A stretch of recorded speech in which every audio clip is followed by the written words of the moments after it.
How was work today? David asked, not looking up from his laptop as I walked through the door. Fine, I replied, setting my purse on the counter, the same conversation we'd had every night for the past 3 years. He nodded, still typing. I'll be working late again tonight. The Henderson account needs to be finished by Friday. I stared at his bent head, at the way his fingers moved mechanically across the keyboard. When was the last time he'd actually looked at me? Really looked at me? Sarah called, I said, testing to see if he was listening. She wants to know if we're coming to her dinner party this weekend. He mumbled. Whatever you want to do. Whatever I wanted to do. If only he knew what I actually wanted. My phone buzzed. Sarah's text read, You're so lucky to have David. Michael never helps with anything around the house. Lucky. That's what everyone said. Lucky Elena, with her stable husband, her beautiful house, her perfect life. But standing in my pristine kitchen, watching my husband work on yet another spreadsheet, I felt like I was suffocating. I'm going out with Jessica tomorrow night, I announced. Work thing. This time, David did look up. That's great, honey. You should get out more. He trusted me completely. Had never questioned where I went or who I was with. Had never given me a reason to lie. Until now. I'll probably be late, I added. No problem. I'll probably be working anyway. Of course he would be. David was always working, always reliable, always exactly where I expected him to be. And for the first time in 10 years, I realized that predictability felt like a prison. I walked upstairs, my heart already betraying everything we'd built together. You look amazing, Jessica squealed, air kissing my cheek as I entered the bar. I'm so glad you came out tonight. The music pulsed through my body, and I felt alive in a way I hadn't experienced in years. This wasn't my world. David and I preferred quiet restaurants and early nights, but tonight, I wanted to be someone different. What can I get you? The bartender's voice was smooth, confident. I turned to answer and froze. He was everything David wasn't. Tall, muscular, covered in intricate tattoos that disappeared beneath his black t-shirt. His smile was dangerous, like he knew secrets I'd never even imagined. I'll have whatever she's having, he said, nodding toward my empty hands. And put hers on my tab. I haven't ordered yet, I stammered. Then I guess we'll figure it out together. His eyes locked onto mine. I'm Marcus. Elena. My voice came out breathier than intended. Elena, he repeated, like he was tasting my name. Beautiful name for a beautiful woman. What do you do when you're not lighting up dive bars? I laughed despite myself. This hardly qualifies as a dive bar. You're right. You deserve somewhere much more expensive. He leaned closer, and I caught his scent, cologne mixed with something indefinably masculine. What does your husband do? My wedding ring suddenly felt heavy on my finger. He's an accountant. Sounds boring. He's not boring, I said automatically, but the words felt hollow. I'm in business, Marcus said, ordering 2 whiskey shots. Import-export. Keeps things interesting. We talked for hours. He asked about my dreams, my frustrations, things David had stopped asking about years ago. When he suggested we meet for coffee, I should have said no. I'd like that, I heard myself say. When he leaned in to kiss me, I should have pulled away. I didn't. I stumbled through my front door at 3 a.m. to find David asleep on the couch, his laptop still open. Did you have fun? He mumbled sleepily. It was boring, I lied, tasting Marcus on my lips. We need to talk about us, David said over breakfast, his voice unusually serious. My phone buzzed with another text from Marcus. Can't stop thinking about last night. When can I see you again? Elena, are you listening? I looked up to find David studying my face with genuine concern. Sorry, work stuff. What were you saying? I said I think we should try couples therapy. We've been drifting apart, and I want to fix that. My stomach clenched. 3 weeks of secret meetings with Marcus had made me realize how empty my marriage had become, but hearing David say it out loud still hurt. Do you think we need fixing? I asked. Don't you? David reached across the table, covering my hand with his. When's the last time we really talked? really connected. I stared at our joined hands. David's were soft, manicured, safe. Marcus's were rough, scarred, dangerous. I made an appointment for Thursday, David continued. Dr. Reynolds comes highly recommended. Thursday? I echoed. I was supposed to meet Marcus Thursday. Is that a problem? No, I pulled my hand away. It's fine. But it wasn't fine. As David talked about communication and quality time, all I could think about was Marcus's laugh, the way he looked at me like I was the most fascinating woman alive. That night, after David fell asleep, I texted Marcus. I can't do this anymore. I need to make a choice. His response came immediately. Then choose me. Leave him. We can start fresh. I stared at the phone screen until my eyes burned. Choose Marcus. Leave everything I'd built over 10 years for a man I'd known 3 weeks. The next morning, I waited until David's car disappeared down the street. Then I packed 2 suitcases with shaking hands, my heart hammering against my ribs. The note I left on the kitchen counter was pathetic. David, I'm sorry. I can't pretend to be happy anymore. Everything. Your boring job, your boring friends, your boring husband. You dress like all of them. Boring. The criticism stung, but I told myself he was trying to help me become more confident. When Sarah called the next day, Marcus answered my phone. Elena's busy, he said without asking me first. She'll call you back. Why did you do that? I demanded after he hung up. Sarah's my best friend. Sarah's a judgmental bitch who thinks you made a mistake leaving your husband. You don't need people like that in your life. You don't even know her. I know enough. He pulled me close, his grip tight on my waist. Baby, you left your old life behind for a reason. Trust me to know what's best for you. When my boss called about working late, Marcus insisted on picking me up. Can't have my girl walking around downtown alone at night, he said, but his smile didn't reach his eyes.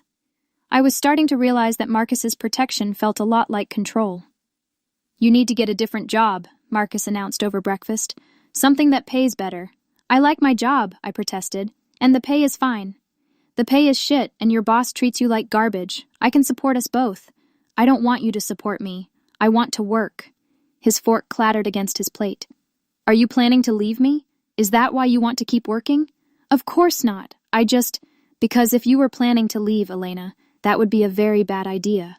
His voice was deadly calm. You burned your bridges for me. Your husband, your friends, your family, they all hate you now. Where exactly would you go? The truth of his words hit me like a physical blow. I had nowhere to go.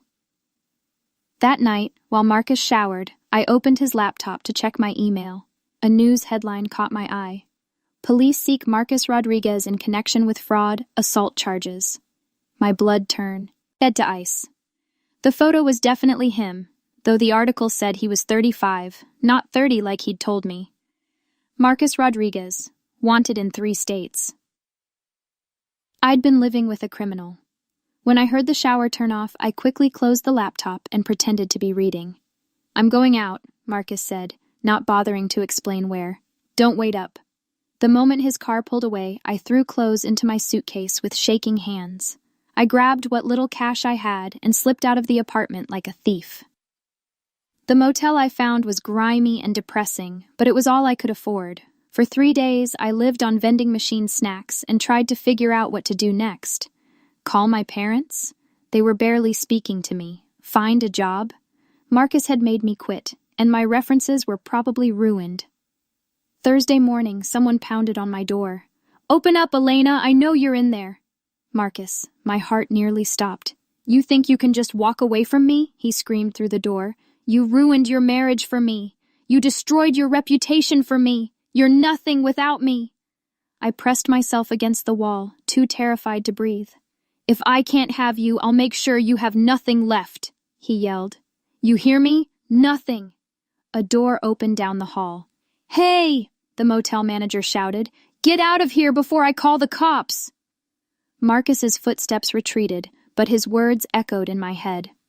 That night, I finally swallowed my pride and dialed David's number. What do you want, Elena? David's voice was ice cold, nothing like the warm man I'd been married to. David, please, I need help. Marcus, Marcus? Your boyfriend? The disgust in his voice was palpable. What about him? He's dangerous. He's been lying about everything, and now he's threatening me. You made your choice, David interrupted. You chose him over everything we built together. I can't save you from the consequences. The line went dead. I stared at the phone, tears streaming down my face. David was right. I'd made my choice, and now I had to live with it. But Marcus wasn't done with me yet. The harassment started immediately. My phone buzzed constantly with texts. You're worthless without me. No one will ever love you like I did. You'll come crawling back. When I blocked his number, he used different phones. When I changed my number, he somehow got the new one. Then he escalated. My former boss called, confused. Elena, I had the strangest call yesterday. Someone claiming to be a private investigator said you'd been stealing from petty cash. That's not true, I said, my stomach sinking. I know it's not, but he was very convincing, had all sorts of details about your employment here. I thought you should know. The calls spread. Marcus contacted David's office, claiming to have information about my criminal activities. He sent letters to my parents, filled with lies about drug use and theft. My mother called, crying. Elena, honey, are these things true? Someone sent us photos, documents. None of it's true, Mom. It's Marcus. He's trying to destroy my life. Who's Marcus? I thought you left David for someone named Michael. Even in his lies, Marcus was thorough. When I finally found a new job at a small marketing firm, Marcus would appear in the parking lot, just sitting in his car, watching. He never approached, or technically threatened me, but the message was clear. He could get to me whenever he wanted. My new boss, Rachel, was sympathetic but worried. Elena, I like you, but if this continues, I'll have to let you go. I can't have this kind of drama affecting the other employees. Detective Martinez was kind but honest when I filed the police report. Without direct threats of violence, there's not much we can do. Document everything, change your routines, consider a restraining order. What good is a restraining order against someone who doesn't care about laws? Sometimes it's all we have, he said sadly. Marcus was systematically erasing me from my own life, and the law couldn't stop him. You're experiencing systematic psychological abuse, Dr. Williams explained during our third session. The goal is to break down your sense of self until you believe you deserve the treatment. I'd started therapy when the panic attacks began, when I couldn't sleep or eat or function like a normal person. But how do I stop it? I asked. That's complicated. He's staying just within legal boundaries while maximizing psychological damage. 3 months of Marcus's campaign had destroyed what little stability I'd managed to rebuild.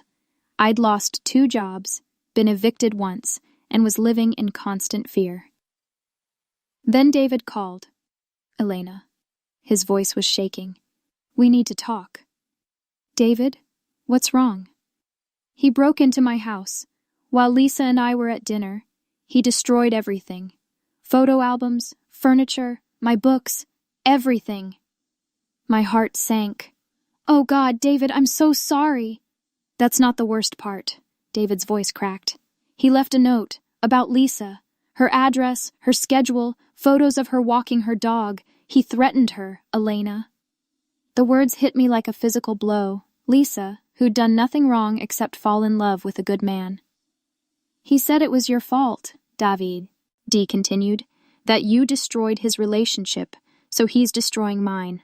Elena, this man is dangerous, and you brought him into our lives. I know, I'm sorry. Sorry doesn't protect Lisa. She's terrified to leave her house. After David hung up, I sat in my tiny apartment, staring at the wall. For months, I'd been focused on my own survival, my own fear. But Marcus had escalated beyond me now. Innocent people were suffering because of my choices. Lisa didn't deserve to be terrorized. David, despite everything I'd done to him, didn't deserve to have his home violated. For the first time since this nightmare began, I felt something stronger than fear. I felt responsibility. Dr. Williams, I said during our next session, I need to stop running. I need to fight back. That could be dangerous, Elena. More dangerous than letting him continue? He's not going to stop. Not until someone stops him. I was done being Marcus's victim. It was time to become his worst mistake. I spent days digging through public records, court filings, and newspaper archives. What I found made my blood run cold. Patricia Moyle from Denver, married 15 years before she met Marcus at a conference. Within 6 months, she'd left her husband and moved in with Marcus. Within a year, she'd lost her job, her home, and custody of her children. Her ex-husband's lawyer had received anonymous tips about drug use and infidelity, all fabricated but convincing enough to sway a judge. Jennifer Kim from Portland. Similar story, similar timeline. Marcus had systematically destroyed her life, then disappeared when she tried to fight back. Jennifer had attempted suicide. She survived, but barely. Maria Santos from San Diego. The pattern was identical, except Maria had simply vanished. No forwarding address, no contact with family, nothing. I found Carmen, Maria's sister, through a missing persons website she'd created. I knew something terrible happened to her, Carmen sobbed over the phone. Maria would never abandon her fam. Illy like this. Never. What was she like before she disappeared? Angry, determined. She'd started collecting evidence against him, talking to other women he'd hurt. She said she was going to the police, going to make sure he couldn't do this to anyone else. My heart sank. When was the last time you heard from her? 2 years ago. She called to say she had proof that she was meeting with a detective the next day. That was it. Carmen had been searching ever since, trying to find other victims, trying to build a case. I have files on at least 5 women, she said, all married, all vulnerable, all destroyed by the same man. We agreed to meet Detective Martinez together.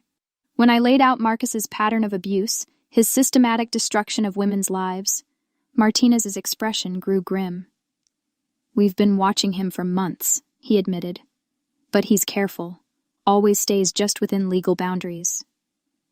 What if we could get him to confess? I asked. What if I wore a wire? Martinez shook his head. Too dangerous. If he suspected... He already destroyed my life, I interrupted. What's left for him to take? But if I can get him talking about the others, about Maria... It's incredibly risky, Carmen said, but it might be the only way to stop him. I thought about Lisa, terrified to walk her dog, about Patricia and Jennifer, whose lives were still in ruins. I have to try. My hands shook as I adjusted the wire Detective Martinez had taped to my chest. The plan was simple. Get Marcus talking, capture his confessions, and pray he didn't realize what was happening. I'll be right outside, Martinez promised. If things go bad, just say the word butterfly, and we'll move in. The bar looked exactly the same as it had 8 months ago when this nightmare began. Marcus was waiting in a corner booth, looking thinner and more desperate, but still dangerous. I knew you'd come back, he said as I sat down. You're nothing without me, Elena. I proved that, didn't I? I forced myself to nod. You were right about everything. Of course I was. He signaled the bartender. I told you that leaving me was a mistake. Look what happened. You lost everything. How did you do it? I asked, trying to sound defeated. How did you destroy my life so completely? His smile was predatory. Easy. A few phone calls to your boss, some creative stories about theft and drug use. People believe what they want to believe. And David's office? Same thing. I called pretending to be a private investigator, fed them information about your criminal activities. His coworkers started looking at him differently, wondering what kind of man stays married to a thief. The wire was capturing everything, but I needed more. You did this to other women too, didn't you?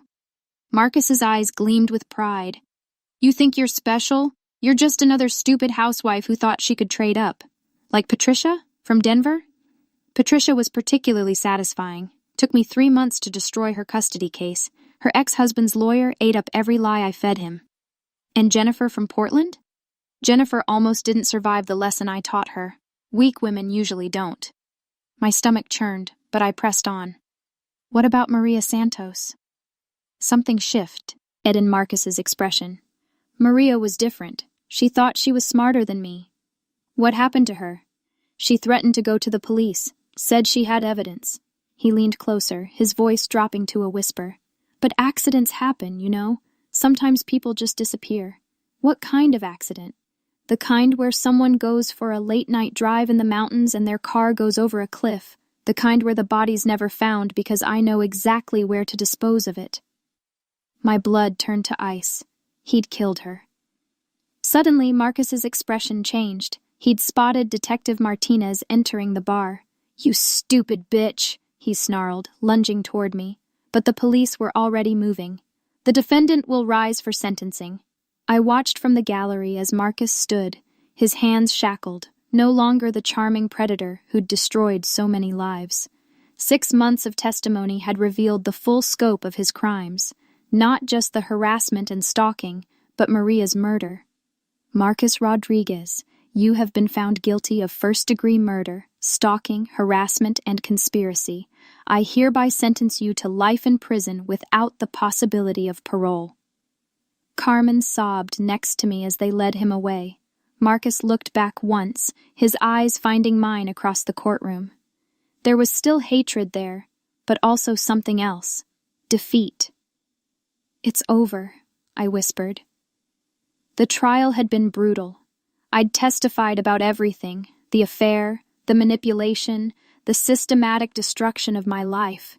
It was humiliating, but also cathartic. For the first time, I'd told the complete truth.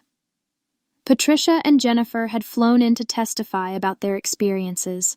We'd hugged in the courthouse hallway, survivors bonded by shared trauma. "Thank you," Patricia had whispered. "I never thought I'd see justice." 3 days after the sentencing, my phone rang. "Elena? It's David." My heart stopped. We hadn't spoken since that terrible night when Marcus had threatened Lisa. "David, how are you?" "Better. We're all better now that he's locked up." He paused. "I wanted to thank you." "Thank me?" "What you did was brave. Wearing that wire, getting him to confess, it was dangerous. You could have been killed." "I had to stop him. What I did brought him into your life, into Lisa's life." "Elena," David's voice was gentle, like the man I'd once loved. "You made mistakes. We all make mistakes, but you also stopped a killer. That matters." I started crying, months of guilt and fear finally releasing. "I can't undo what I did to us," I said. "No, you can't, but you can choose who you become next." 6 months later, I received a wedding invitation. David was marrying Lisa, and despite everything, I was genuinely happy for them. I didn't attend, but I sent a card wishing them well. Dr. Williams had been right. Redemption wasn't about returning to who I was before. It was about becoming someone better.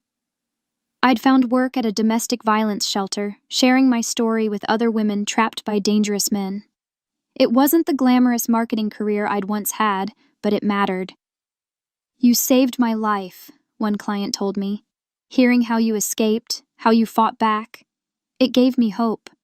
Standing in my small apartment, looking out at the city, where I'd nearly lost everything, I realized something profound. I was finally free. Not from responsibility or consequences, but from the prison of my own bad choices. I was free to build something better,